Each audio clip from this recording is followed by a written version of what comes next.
top level management. In today's class we are going to discuss about the labels of management more elaborately. So in the top level management, as I have discussed in the last few classes, you have if you want you can go through my videos. So in the last few classes I have told you about who are the persons, those who are actually coming under your top level management are your owners, shareholders, or your board of directors, managing director, CEO. We can say that a CFO, or maybe anyone, or chief financial analyst, anyone who is actually managing the financial part of the organization. Fine. So all these are coming under your top level management. So what exactly they are performing functions, or what functions they are performing in the organization, we are going to discuss in this video. So the question arises, why we need to know about the label of management. As I have told you, label means what? It is an orderly arrangement of persons in a hierarchy in an organization. So why that order is necessary, or if at all anybody will ask about the significance of labels, then if anybody will ask you, okay, why we need to go for labels of management, because each and every person in the organization is contributing to management, then why there is a label, why there should be a hierarchy. Always remember, in management or in any kind of organizational hierarchy, we are having two type of persons, those who are acting. One is a superior, another one is subordinates. Superior is a person normally who directs, and subordinate is a person who actually accepts the direction. Superior is a person who commands, and subordinates are accepting the command. So when we are talking about this label of management, we have to consider who are the superior, and who are the persons, those who are going to give direction, or those who are going to command, and who are the persons, those who are accepting the command and working for the performance, or working for the efficient and effective performance in the organization. So when we are talking about the significance of the labels, then the question is our question comes about your authority, responsibility, relationship. Fine. So what is authority and what is responsibility? Authority is any kind of power which has been given to the superiors to exercise the amount of work that he needs to be done through the subordinates.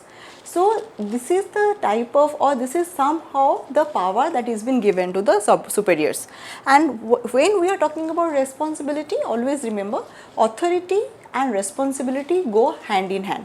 We cannot say that if superior or superiors are taking that amount of or having that amount of authority, that means they are taking that amount of responsibility too. You might have gone through that movie Spider-Man. So what is the punchline, what is the moral of the story? Here always the Spider-Man tells, when there is with the great power a great responsibility comes. So that is the same case. Whenever any person is given the power, equal amount of responsibility is also rested with the person. So when we are talking about the superior and subordinate relationship, it is quite easier on our part to understand when we will have a label of the management. Fine. So now the question arises, what are the functions that is been performed, or what are the tasks that is been performed by this top level management? Fine. So in the last video I have also told you about the management administration relationship. In that I have told about, if this is a part of administration and this is a part of your management, because in the upper level we are having more of administration and less of management. So what are the functions they are going to perform are more of these administrative functions. Okay, administrative functions. So what are those administrative functions? Quickly just see it. Determining objectives or goals of the enterprise. When an organization is set up, the organization is set up with a basic objective. They have to come out with a mission as well as a vision statement. So whenever they need to change anything, or they need to actually be adaptable with the environment, business environment, at that point of time they have to go for that kind of objective which will be suitable and which will make the business sustain for a longer period of time. So when we are talking about determining objectives, first and foremost policy which has been formulated by the business is totally on the basis of the objectives. So what are the objectives? It is the basic goal or aim one organization or a business or an enterprise is having while establishing or while setting up. I'll give you an example. Suppose, take for example, I will start up my business. Then I have to first think about, it is not possible that I am sleeping at night, or last night I got a dream that I will set up a business, then on the other morning or the next morning I will go to some place and I will tell that I will start up a business. This normally does not happen. When we are talking about a business, or when we are actually thinking about establishing a business, then we have to focus on the objective. What is the goal? What is the aim? And why we need to establish? Why or what should be the basic objective of establishment? Whom we are going to serve? Who are the people, those who will be benefited? What is the demand and supply factor? So we have to take into consideration many things together whenever we are going for the objective of the business. So that objective is being set by this top level management. Fine. Then comes about framing policies or making plans to achieve the objectives. Once objective we have set up the objective, then the next comes about the framing of the policies and making plans. I have told you, when I had discussed about the management function, I had told about planning, which is the first function of management, which is more of a thinking function than a doing function. So framing policies or making plans to achieve the objectives. Then after the objective has been set, then the next step is how to formulate or how to frame the policy to achieve the goal or aim. So how to frame the policies? I'll just give you an example. Suppose like yesterday they have come out with a new education policy. So who has been formulating that policy? The policy has been formulated by Ministry of Education. Ministry of Human Resource Development, now we can say that Ministry of Education, they are coming out with a new policy. First they have formulated the policy. How they have formulated? They must have actually appointed some of the academicians, some management gurus must be there, some resource personnel, those who are actually having some 15 or 20 more years of experience in the education field and all. So they have to come out with a discussion, with a brainstorming. Then they have to come out with what are the prospects and consequences for the policies, how that policy is going to have an impact on the students, how that policy is been implemented, who are the persons, those who are going to implement it, what should be the criteria of implementation. So there raises many questions whenever they are coming with a framing and formulating of a policy or a plan. Fine. So after the policy has been formulated, then they will think about the implementation part. Fine. So next comes about setting up an organizational framework. What exactly an organizational framework? Like suppose I will start off an enterprise, then what kind of enterprise I will start with? Whether the enterprise is a services enterprise, or that is a production unit, or that is a consumption unit, what kind of unit I am going to start up with. And if at all I am going for a direct relationship with the customer, then what type of product I should go for, how I am going to meet the demand of the customer, how I am going to make the strategy, or what type of strategy, so that I can beat my competitors. So I have to come out with a total organization framework. In the organization framework, what I am going to do, I am going to think about how many persons should be there, who are the persons, what should be the eligibility, how those persons are being recruited or appointed, and how to start up on the enterprise. Then comes about assembling the resources. I have already told you we are talking about 5 M's: men, material, money, machinery, and methods.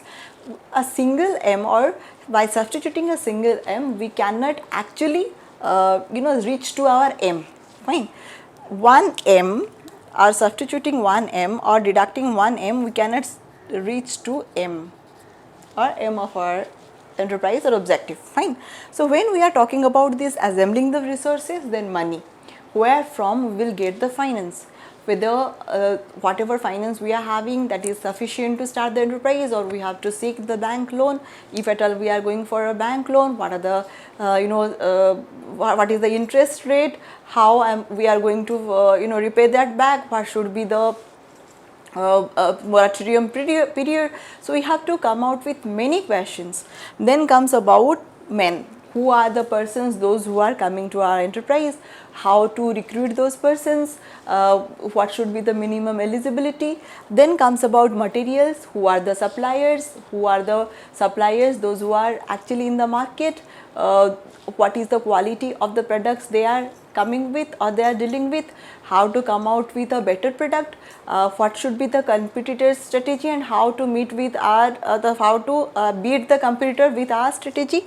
So then comes out our machines, whether we should go for total modern mechanization, or we should actually substitute men rather than machines, because it is very difficult on the part of one enterprise to set up machines without having a huge amount of capital, because these resources needs more amount of, or a heavy amount of capital. Okay.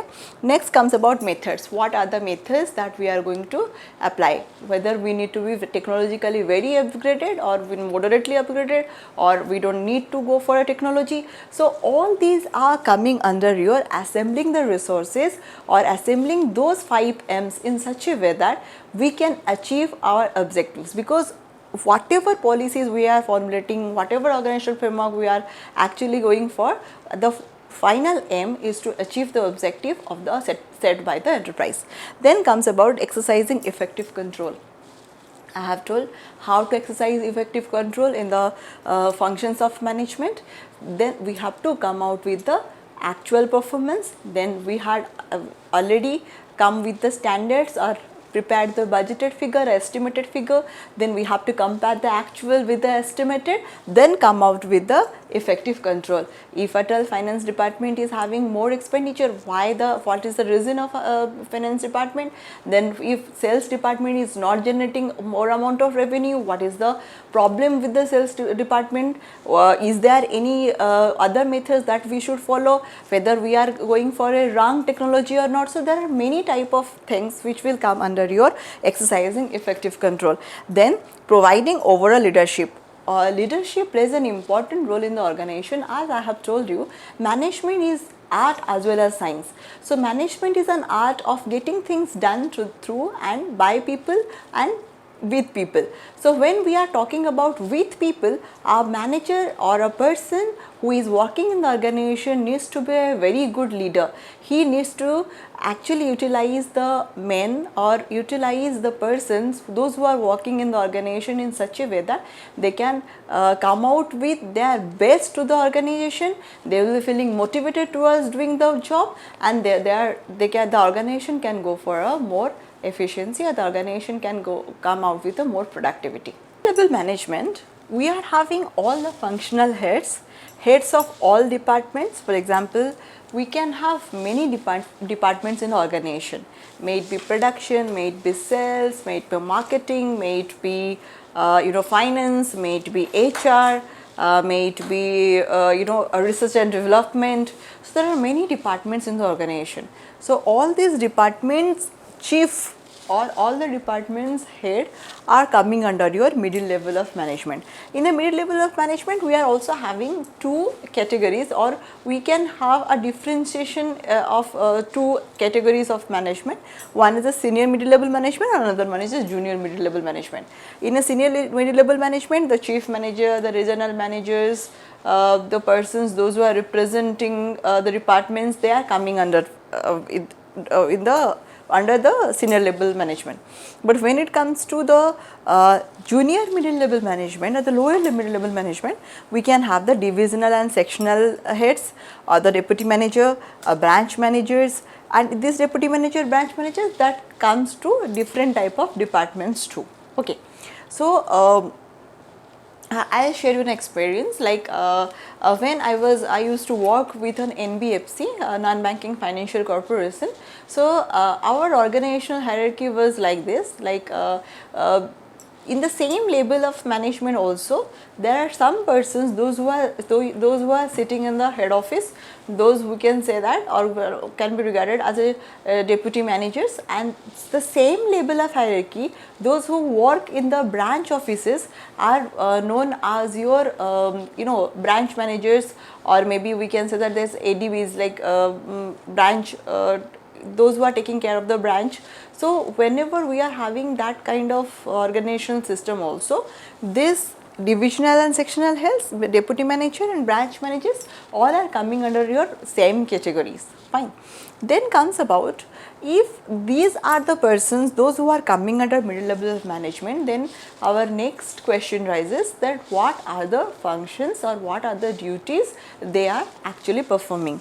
So these are the functional or functions of the organization. Those who are functions, what are those functions? First is interpretation of policies of the top level management. I have given you the example, like suppose government is coming out with a new education policy, then the middle level of management, those who are working in the universities, the academicians, they are going to interpret. You might have seen in some of the papers we are coming across with that some of have told about the positivities of the policy, some of may have gone for a criticism of the policies, some might have given us mixed response of whatever the new government education policy is all about. So those persons, those who are working in the middle level of management, they will interpret all the organizational policies that is been framed by your top level management. Fine. So they will interpret and organize the activities in the department so that those policies can be implemented in a more easier way or more smoother way, so that every one in the organization can be benefited and organization will also come out with the productivity. So when it comes to the functions, we are also coming across with selecting employees for the department. Like take for example, there is a department called your finance. Then the chief manager finance is there. So chief manager finance will try to hire some of the managers. Fine. So how they are going to recruit, what are the eligibilities, who are the persons, whether they should go for references, how to invite the application, everything should be planned by this middle level management. So they will, because this is a part of their recruitment for their department, so definitely they will take the initiative and they will try to make it happen. Then comes about motivating the employees. As I have told you, when it comes to management, we are always focusing on the directing part. In the direction also, we are talking about communication, motivation, leadership, supervision. So when we are talking about motivation, it is very important to motivate the employees in a positive way, so that our organization can have more productivity, because a less motivated employee cannot contribute more to the organization. I will give you my live example. Like when I used to work in the NBFC, I used to be less motivated, because I am a person who always wants to update my knowledge. So for the first 6 months, I enjoyed the work just because that work was completely known to me, completely new to me. But eventually, after 6 months, when I'm coming out with this routine kind of work, that you have to go to the office, then open the system, then call all the branch offices, then follow up whether they have come forward for this collection or not, whether the project work is running under the branches in a proper way or not. So there is a routine kind of work, and every point of time I am coming out with that kind of work, and that tends to more of a monotonous kind of work, and I was feeling demotivated towards doing. Then I found out, no, I will choose something, I will work in such kind of field where my knowledge can be updated, and also I will feel motivated and passionate of doing something. Okay, then I have chosen, I worked with our engineering college of teaching management, and after that I am here in a government college. So this is the journey of mine, which actually tells about the performance of a motivated employee and performance of a less motivated employee or demotivated employee. So it is very important to put the persons in the right place, so that the person's efficiency can be enhanced, and that efficiency can lead to more productivity or more contribution in the organization. Then comes about instructing and controlling employees in such a way that there should not be any kind of inefficient practices that should be running in the organization. The employees should be efficient enough, their productivity, they need to be more productive, so that it will have that will contribute to the growth of the organization.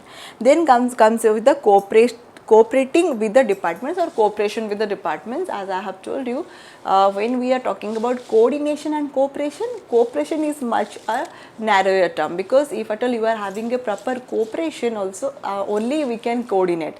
So when we are having different type of departments like finance, HR, research development, sales, so every department has to work in an integrated approach, so that the organization can achieve its objective without having a much problem or hurdles.